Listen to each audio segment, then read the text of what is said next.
We all take a seven. Good evening. I'd like to call tonight's meeting to order. Today is Tuesday, September 9th, 2014. We have a board meeting followed by a committee of the whole meeting. Our first item is the Pledge of Allegiance. Everyone, please stand. Pledge allegiance to the flag of the United States of America and to the republic for which it stands, one nation, under God, indivisible, with liberty and justice for all. Sherby, please call the roll. Present. Trustee Gattuso, absent. Trustee Perry. Present. Trustee Rita. Present. Trustee Stecker. Present. Trustee Wilkinson. Present. President Bowie. Present. We do have a quorum. I did receive a call from Paulie. He went to the dentist and I don't know if he had a root canal or whatever, but he had marbles in his mouth and he was feeling a little bit of pain. And I know most of us don't like going to the dentist. Okay, item number 4, presentations. Anything, Janet? There are none. Nothing. Nice. Public comments and questions. We've got some audience this evening. If you'd like to say something to the board. They're both on the couch. Oh, okay. But if anyone would like to say anything, like what a great job that we're doing up here and this and that, we're all waiting to hear for. So, or the contrary, I guess.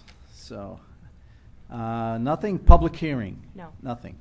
Consent agenda, A through F. It looks like we have a record of bills, $1,155,577.54. We have the minutes that we have delivered, monthly reports, and a liquor license for the Marianos. We just discussed that at last meeting. It's in our packet, item number H. And the ordinance for mutual aid box alarm system, I think we just needed some cleanup and a opinion on that.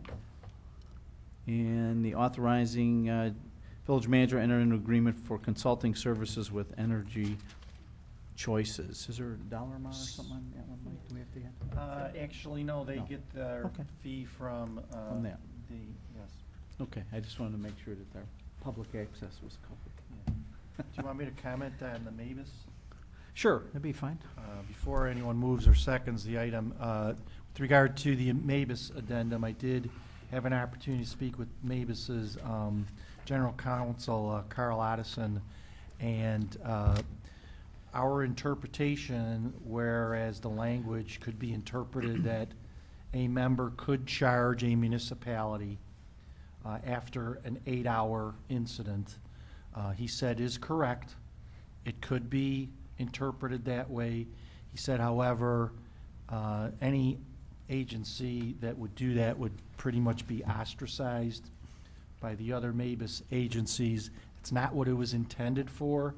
The intent is for events like Katrina, the tornado in Washington, Illinois, things of that nature, so that FEMA reimbursements can be applied for. Apparently FEMA believes that if you do not have a written agreement requiring reimbursement for those costs, that you are donating those as a volunteer, and they will not reimburse those volunteered expenses. So Mavis's response was, let's change our rules, and apparently FEMA doesn't care if you waive those under certain circumstances, which is what's supposed to happen. If you have a 12-hour fire in a neighboring community, you're supposed to, Mavis's intention is that the responding agencies will waive the reimbursement. But lastly, he stated that if you don't pass the addendum, you won't be able to be a member of Mavis. So really don't have a choice. But our interpretation was correct, but he believes that peer pressure will keep all the members from interpreting it literally. I get that. Would there be any benefit if the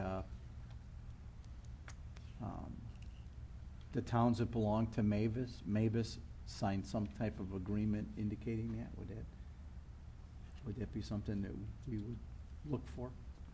If you- or if you I'd don't be think it's concerned, necessary. I'd be concerned that FEMA would then want those agreements. And so as long as you're able to waive the collection and if FEMA doesn't hold that against you on those occasions when you are seeking reimbursement from FEMA, I think you're protected.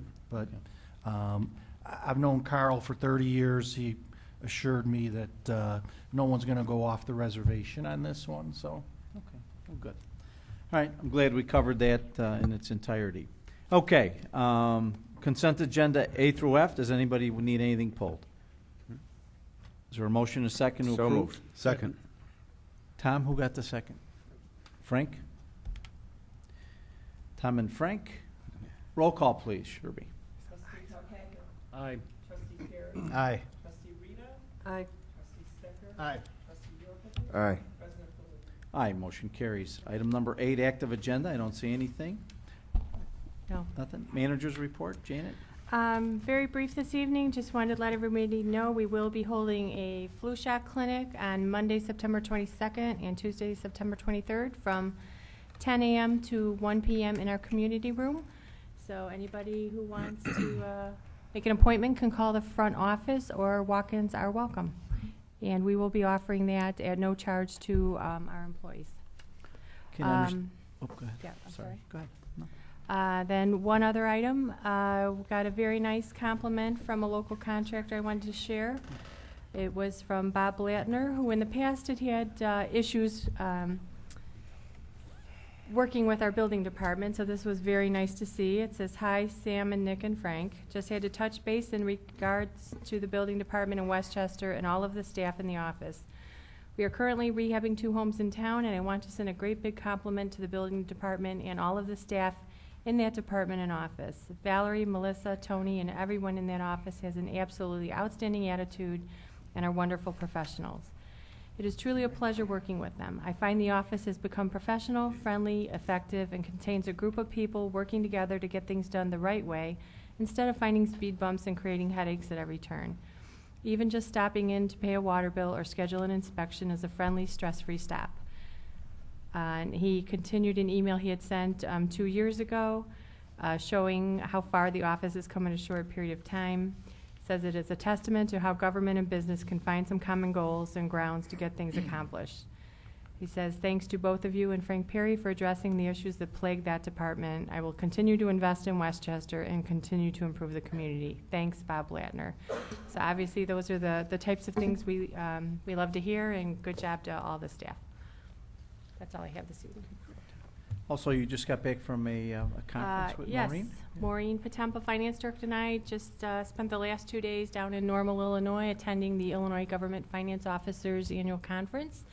So we came back with some ideas of how to tweak some policies and things in the office. So we'll be attending to that in the near term.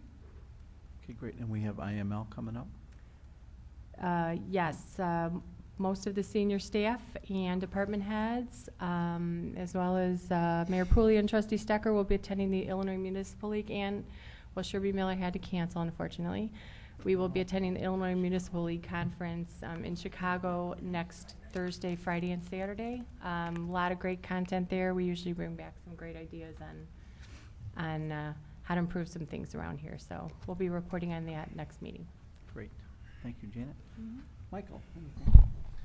Yes, I'd like to report that on September 4th, last week, the Illinois Attorney General's office issued a public access opinion letter. It concerned the village of Lamont. Lamont was enforcing a requirement at its meetings, although its village code didn't contain this requirement, but it's a requirement that many municipalities have, including the village of Westchester.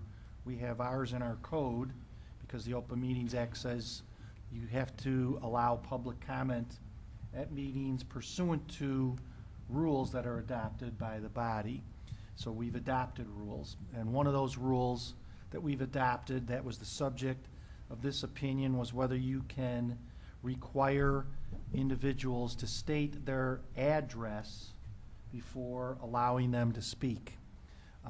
It's so happened that At this Lamont meeting, a woman attempted to address the board. She provided her name. The mayor asked on 3 occasions for her to state her address. She wasn't cooperating. He asked the village attorney. Village attorney said, you can't deny her the right to speak, but, we prefer that you give us your address. So, lo and behold, a complaint is filed with the public access counselor. The attorney general issues an opinion, even though Lamont didn't have this in their rules, the AG could have said, well, since you didn't have it in your rules, you couldn't enforce it, end of discussion. But instead, she went further and addressed even if they had a rule. I'll quote from a portion of it. It states, because it appears that many public bodies have such a requirement, clarification of the law in this area is warranted.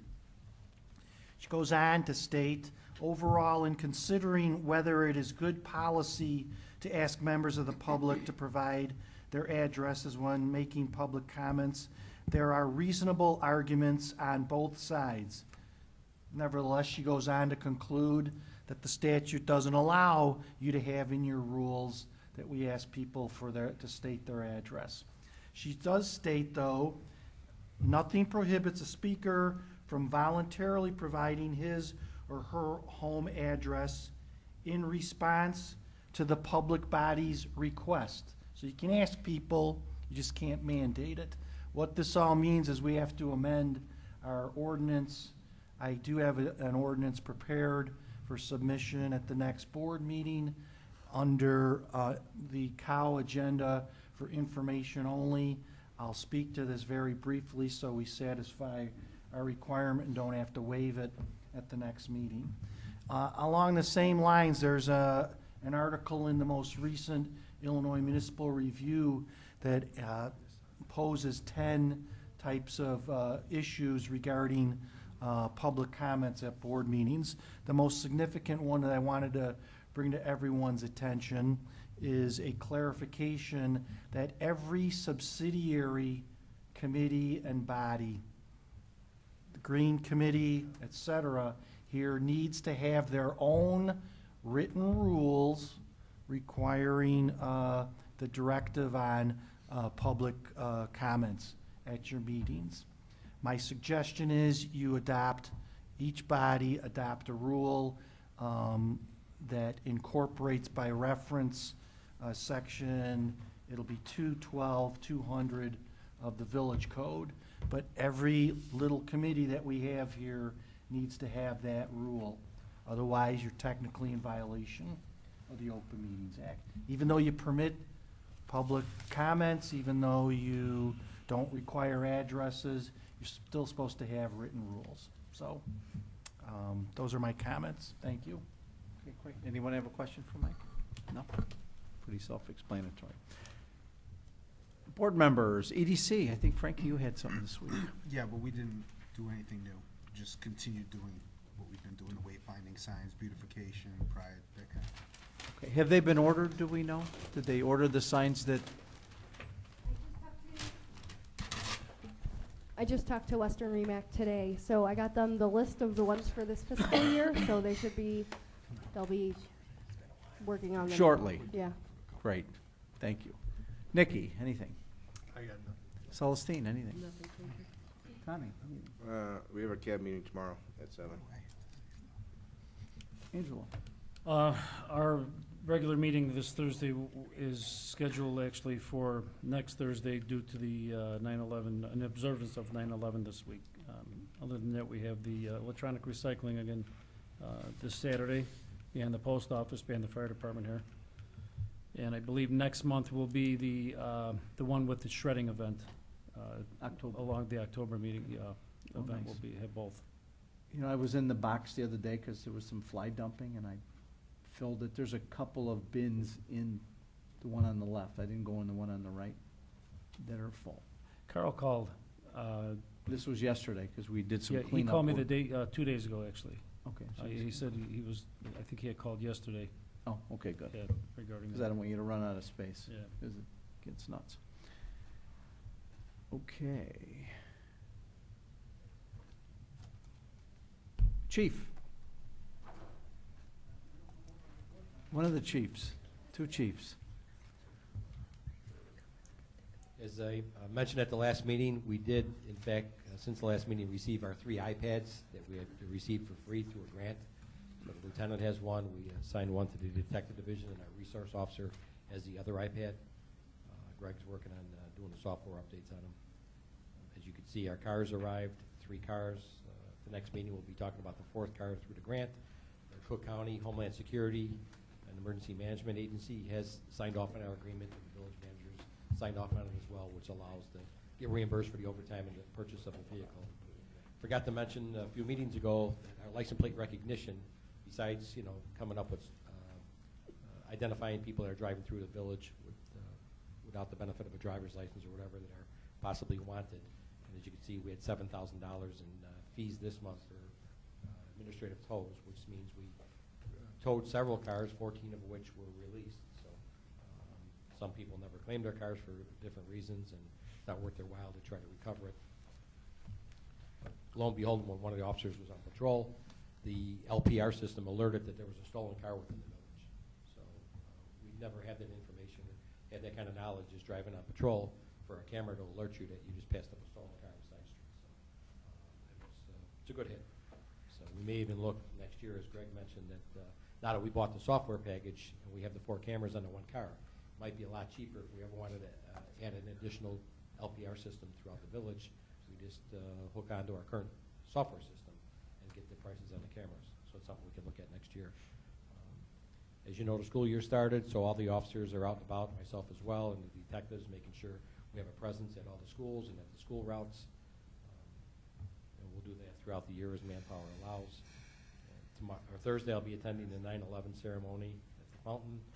And on the 20th of September, we'll have our orientation for the police officer exam for all the candidates at St. Joe's High School. I'll be attending the orientation at 9 o'clock on the 20th. Other than that, that's about all I have. Great. Thank you, Chief. Jim? Just a couple of things. If you haven't seen either fire station, we have our new awnings installed. Thanks, Trustee Rita, for your input and help with choosing colors and stuff. Because if I'm a fireman, I don't have to choose colors. I know what I wear every day when I get up. So thank you for your input on that. I think they look really sharp, and I've gotten a lot of compliments on them. And it adds a little color and personality to the fire department. So we're getting ready for Fire Prevention Week coming up. Fire Prevention Week is October 5th through the 11th, with our open house being on Sunday the 5th, starting at 10 a.m. to 1 p.m.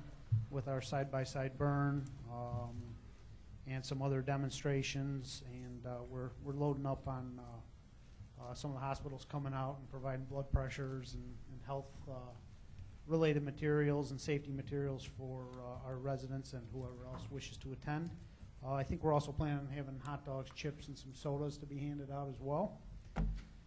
As Chief mentioned, on Thursday is our 9/11 ceremony. Hopefully, if the weather cooperates, it'll be at the fountain. I would ask everybody to get there between 8 and 8:15 because we start promptly at 8:30 with 2 bell ceremonies during our memorial,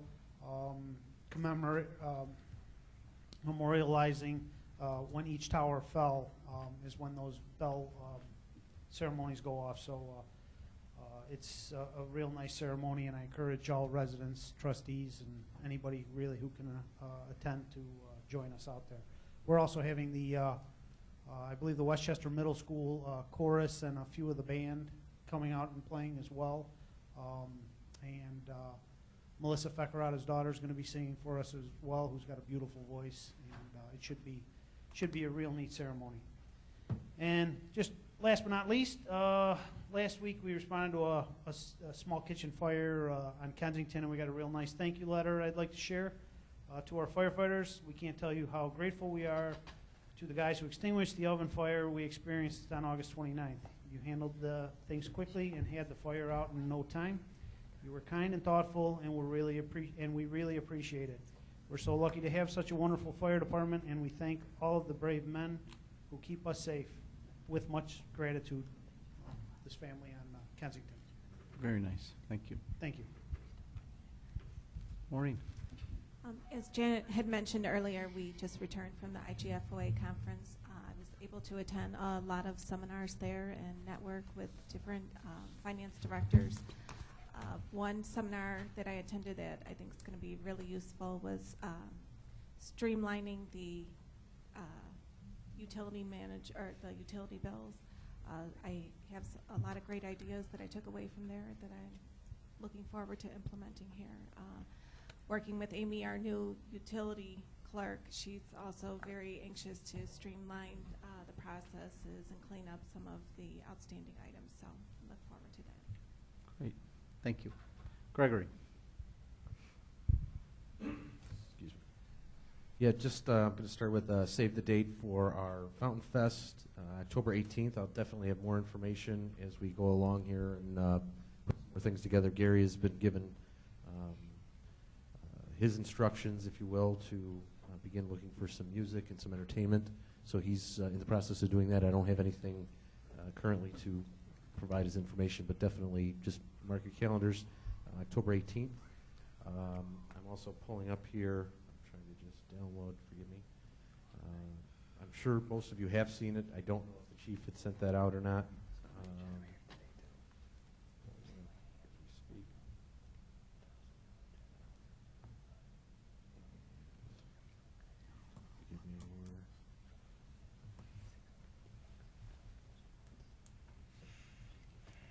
Pictures of the cars. And you've seen the look of the new car, the logos. Wrong one.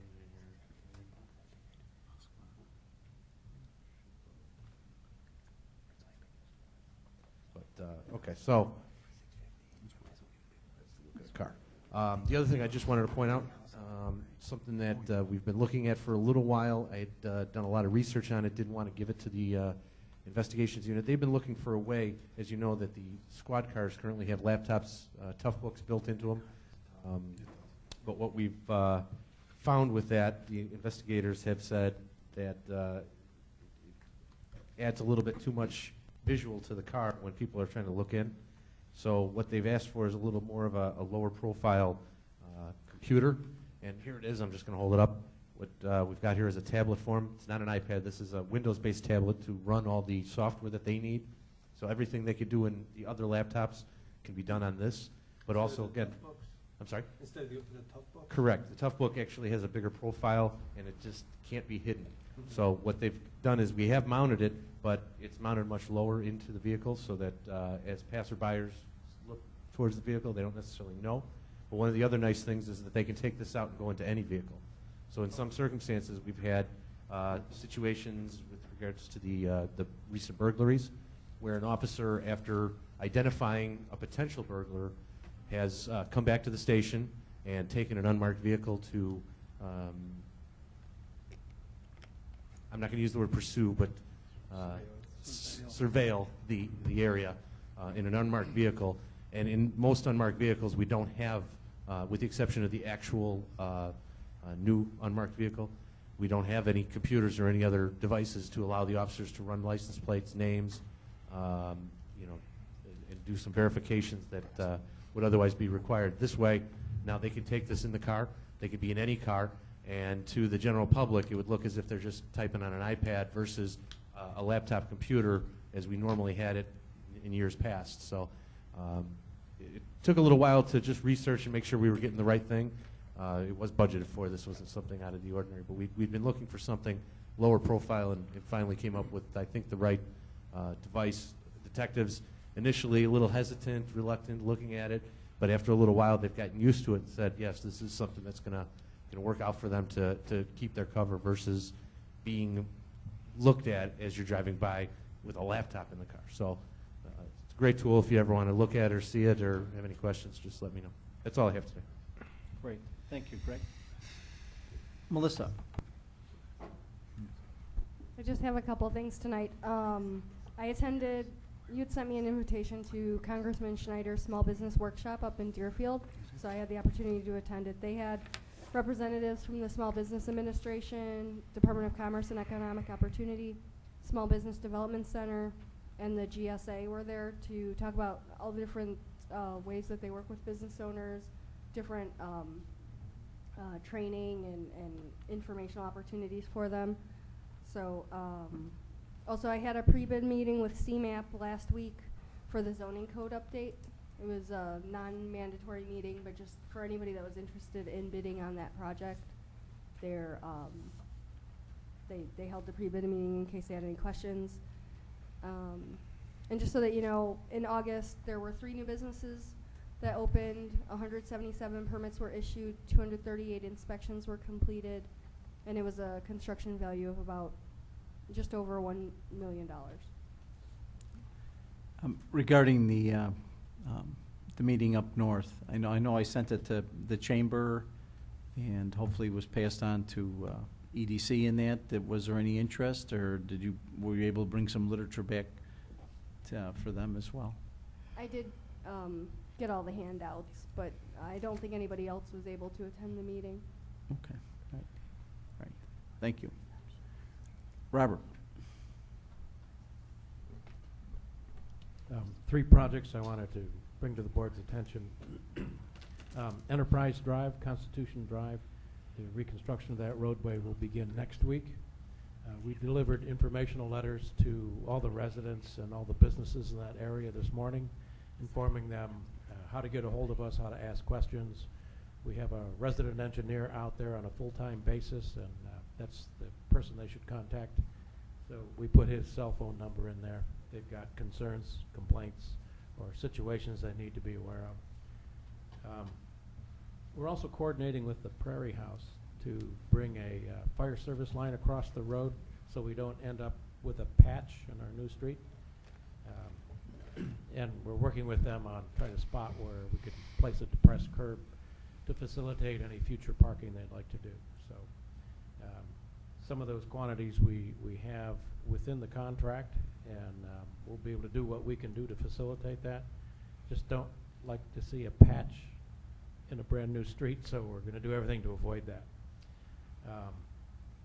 The Mayfair project, the bid opening is this Friday. This is phase 1, where we're going to excavate out the dirt. So we'll open those bids and see what's what. We had a meeting today with the designer for the Sunnyside Sanitary Sewer Replacement Project. This is a sewer that's about a mile long that we're going to relocate from basically adjacent to Salt Creek to up on the east side of Sunnyside. This should be a very significant improvement to our sanitary sewer system, cut down on a lot of the infiltration that comes in, put us in better compliance of the MWRDGC, give us a great amount of conveyance so our sewer system flows a lot better and help everybody upstream that's connected to it.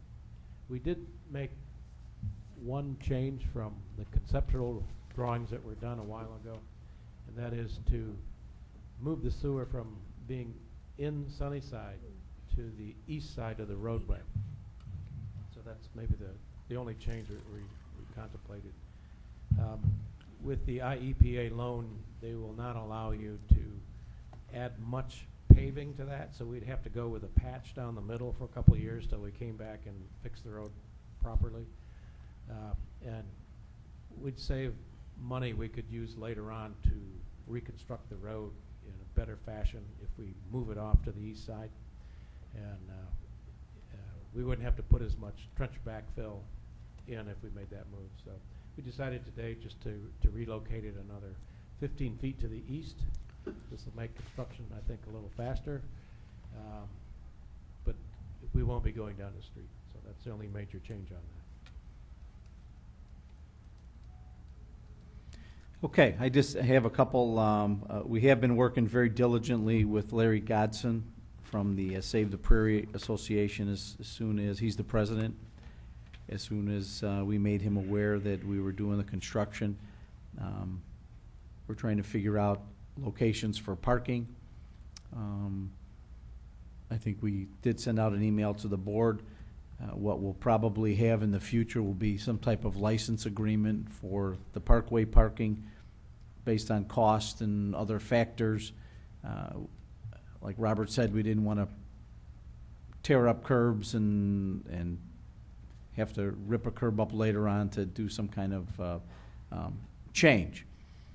Unfortunately, the section of curbing in front of the Prairie where generally the identification of what would be a depressed curb would be is not being taken out in the project, so that cost is going to be borne by them to determine from one end to the other how many spaces they have. Is that? I did meet with the design engineer, and we do have about 15% additional quantity in there, and we went over it to make sure that we have enough quantity where we could put a depressed curb in there at no additional cost to the project.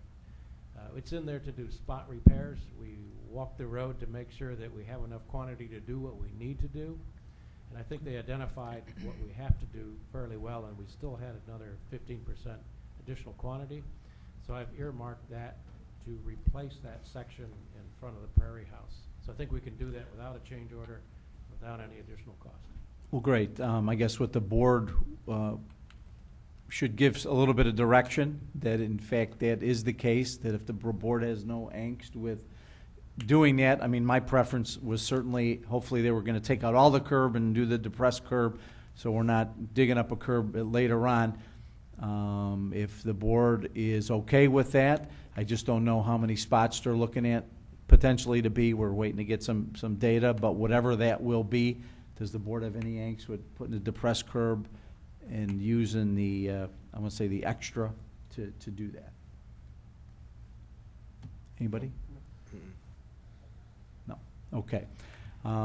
The other question with the water line, they presently do have a 3/4 inch water line that crosses from the north side, and correct me if I'm wrong, to their building. I know Jimmy's been working with them and getting some square footage, and Andy's here as well, about what size line needs to be either trenched or augured or somehow from the main to their house. Again, I don't think anybody on this board wants somebody to come back later and put a trench in a brand new street. I'll have a stroke. I don't know if they can auger, if it's 3 inches, 4 inches, 9 inches, 2 inches, whatever it comes. Hopefully we'll get a definitive answer of what will work, and then we can let Mr. Godson know. The other question is, and Robert and I spoke about this, so I wanted to bring it up to the board as well. You know, in all of our meetings, whether it be a CMAP meeting or for the good of the village operation, you know, we always talk about the Prairie being a destination. In fact, I think, Frank, with your EDC committee, we're looking at wayfinding signs that would memorialize in some fashion that the Prairie is there. So what I was thinking, if the board doesn't have any angst with this, would be that, you know, I believe our crews can do anything, and certainly depending on the size of the line and the amount of the job. Does any board member have any angst with the possibility, not going to lock it in, but if it becomes possible that our guys over the course of a day or so could lay the pipe, whether it's augured or trenched or whatever, from one curb to the other curb for future water use. I think tapping an 8 or 10 inch main, I think that's on that Constitution side, will take more of a professional operation to do that, and it's outside the expertise, I believe, of our staff at this point in time, which would potentially be a cost certainly borne by the Prairie Associates. But I was wondering, you know, in the zeal to partner with the Prairie at some point, if there was any reservations that if we could, if anyone had any problem with us potentially laying whatever water line is necessary to accommodate the sprinklers and get all that stuff going. Any angst with that? Anybody? Seems okay? So, you know, Robert, you know, we talked this morning, and I said I'm going to bring it to the board's attention to see if the board is of the same mindset as myself as far as trying to get the costs down. They are, you know, the Prairie does bring people into Westchester, and I think it's not going anywhere, so we might as well do our best to embrace the partnership. So, talking about, let's see, the Sunnyside project, I was at that meeting as well. As you know, we've been pushing it for a couple of years to try to get that Sunnyside done. Sunnyside does need to be rebuilt. However, if you recall what happened on Fleet Street, the water line that was put in, the new main was supposed to go in the Parkway, but for whatever reasons, there was too much utilities in there, so we ended up putting in the street. So we put in half a street, and the residents were like, "You kidding me?" And that was kind of an after-the-fact situation. However, what my plan was for that sanitary line was certainly I would rather have it in the middle of the street and get a new street out of the deal with curbs and everything else.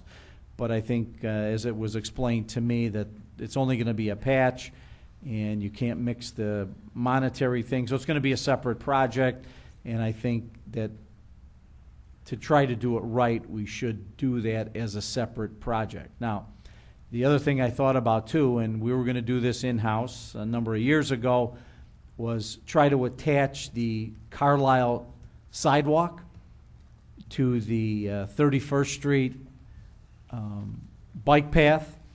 And my plan in the past was, because there are some concrete sidewalks there that are in really horrible shape, was to have our PW dig that all up and lay a gravel base similar to what Oak Brook has for their running path, and then maybe down to a few years later, if the board so desired to pave that, then so be. But for right now, we could, trench it. It's going to be opened up anyway. All that sidewalk has to go. But instead of putting sidewalk in there, we might put a gravel path, which I think helps also with I&I, which the gravel will accept the water.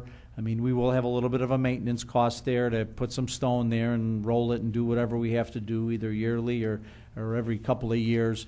But I was thinking that since we're going to tear up that parkway and remove that sidewalk anyway, that maybe from Stratford or from Wakefield all the way down to 31st Street on the east side, that we could put a nice gravel running path of some sort to connect up to the bike path and do that whole side in gravel instead of doing the cement, which is probably a lot more work and a lot more cost. And we are pumping water there, and my preference would be to get as much water in the ground, albeit the things that we're doing I think are great. But I was wondering if anybody had any angst with that. I think that would be something to consider. Yes, Ian? Is some of the, I take it, village property from the curb in? Yes. Yes. Yeah, that parkway there. So I was thinking we could put a nice little gravel path there, similar to what we have around the fountain, in that regard. And then a couple of years down the road, if you decide to pave it, or you might want to leave it there as a natural barrier. I don't know why the Forest Preserve District put their sidewalk in. It's certainly not what our code would have allowed. It's not wide enough, and that runs down Carlisle. I mean, if it wasn't for our chips that we put in there, people would be off on the sides of that. So, also we talked about if the plan goes as expected, we're going to run that sanitary down Edgewood in the Village of LaGrange Park, which is actually the bike path there. That's going to have to be excavated as well and repaired. And also we have some preliminary okays from the Village of LaGrange Park, but there are 2 houses that have septic systems that we've said we'll put stubs in, and then the people, if they want to hook up to that sanitary, we encourage them to do that as well in a friendly partnership with LaGrange Park.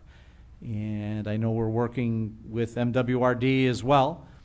I'd like to get this project started in the spring. Now, I don't know. I'm confident that will happen with enough pressure to get this done. This line has never been cleaned. It's going to be totally replaced. There won't be any I&I in it, which under the management plan for the ordinance that the Cook County passed, and that some of the rules that we have to show what we're doing, to me, this would be a great initiative for them to embrace as well, that we're eliminating the amount of I&I that they have to treat. So, just bringing that to pretty much what we've talked about. So, Jane, I know you weren't at that meeting, so we're all up to speed. Okay. Sherby, anything? Nothing. Okay. It's me. We talked about the Prairie House. You won't go there anymore. Earlier this evening, we did stop by former village president Fred Wettinger's home on Wakefield, and we did indicate to him that we were putting up the honorary sign today, and I want to thank everybody for attending. It was a great showing for all the two. I know Celeste had a ribbon cutting of her own, and Paulie was not able to be there, but I'm sure you were there in mind and spirit as well. Mr. Wettinger is as sharp as a tack, and I learned today that he did some school board work as well, and was a village official for 28 years. So a long time to be part of the governance of the village of Westchester in a number of capacities. His wife is ill, but he was very appreciative for all of you to attend, and he was very grateful and gracious for the honor. Let's see. Yesterday, SWAP was out. I had 5 guys from the SWAP, and we took them underneath the trestle at Roosevelt Road, and we actually cleared a path, and there is visible now some type of swale, although it's not probably angled correctly with all the shrubbery that was in there. But if you go behind the Shell gas station to the east of us, you could probably see now from Westchester Boulevard to the marine containers, we cleared a swath there. And Angela, you'll see that tomorrow. But there's a lot of debris that we're still removing from there. But our chipper did a couple of loads, and SWAP did a great job of helping out with Eric and Johnny to clean that out. Whole lot better than it is before. So that's that. Okay, I don't believe I have anything else at this point in time, so I don't see we have an executive session, so I'd ask for an adjournment of the board. So moved. Second. Tommy and Nick, all those in favor? Aye. Any opposed, say no.